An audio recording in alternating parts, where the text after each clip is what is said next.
ودع المنتخب المصري منافسة كأس العالم 2026 بأمريكا من دور السادس عشر بسيناريو جنوني ومؤلم أمام حامل اللقب المنتخب الأرجنتيني بنتيجة 3 أهداف مقابل 2، بعد أن كان الفراعنة متقدمين بهدفين نظيفين إلى حدود الدقيقة 78 من عمر اللقاء.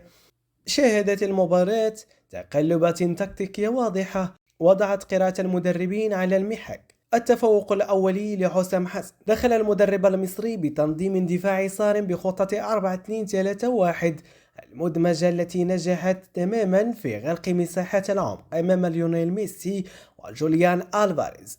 حسام اعتمد على الارتداد العمودي السريع مستغلا سرعات هيثم حسن ومصطفى زيكو، وما أسفر عن التقدم بهدفين، رأسية ياسر إبراهيم في الدقيقة 15 وهدف مصطفى زيكو في الدقيقة 67.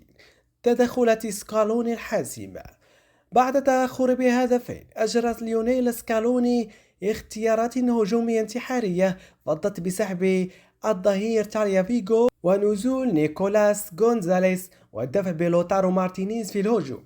هذا التحول لأسلوب الضغط الكاسح العالي والعرضيات المتتالية أربك دفاع مصر بشكل كامل. أزمة الإصابات عانى المدرب المصري من سوء حظ كبير، إذ أن إصابات هيثم حسن في الدقيقة 76 وخروج مصطفى زيكو بعد هدفه مباشرة تسبب في شل تام للخط الهجومي.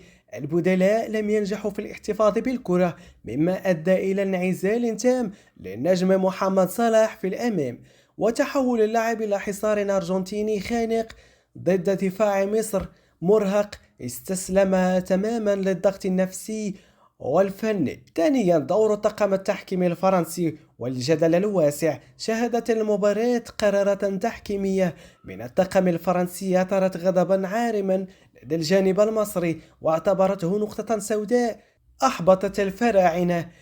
إلغاء هدف مصر. ألغى الحكم الفرنسي هدفا كان كفيلا بإنهاء المباراة تكتيكيا لصالح الفراعنة بداعي وجود خطأ في بداية الهجمة عاد إليها عبر تقنية الفار، وهو القرار الذي منح الأرجنتين قبلة الحياة للعودة إلى المباراة.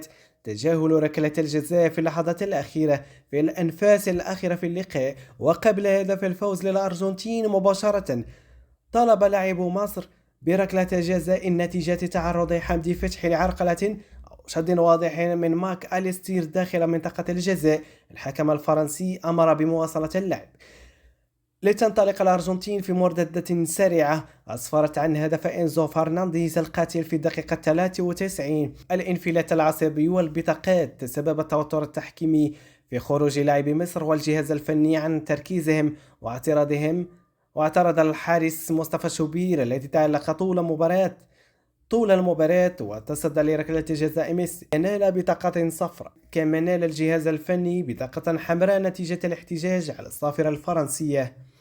التحليل التكتيكي. الهدف الأول الدقيقة 79، كريستيان روميرو. جاء نتيجة غياب الرقابة تماما داخل منطقة الست ياردة أثناء عرضية نفذها ليونيل ميسي تسبب في انهيار الحاجز النفسي الصلب للدفاع المصري.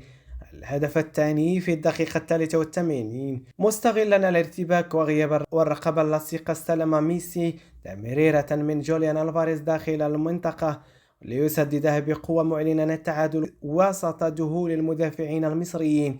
الدقيقة 93، بعد الهجمة المرتدة المثيرة للجدل أرسل لوتارو مارتينيز عرضية متقنة قابل إنزو فرنانديز براسية سكنت الشباك مستغلا التعب البدني الكامل للظهير الأيمن وقلب دفاع مصر. خرجت مصر برأس مرفوع بعد أداء بطولي أمام بطل العالم، لكن تفاصيلا صغيرة متمثلة في الإصابات واللياقة البدنية في الدقائق الأخيرة وبعض القرارات التحكيمية العكسية حالت دون تحقيق كبرى مفاجأة مونديال 2026.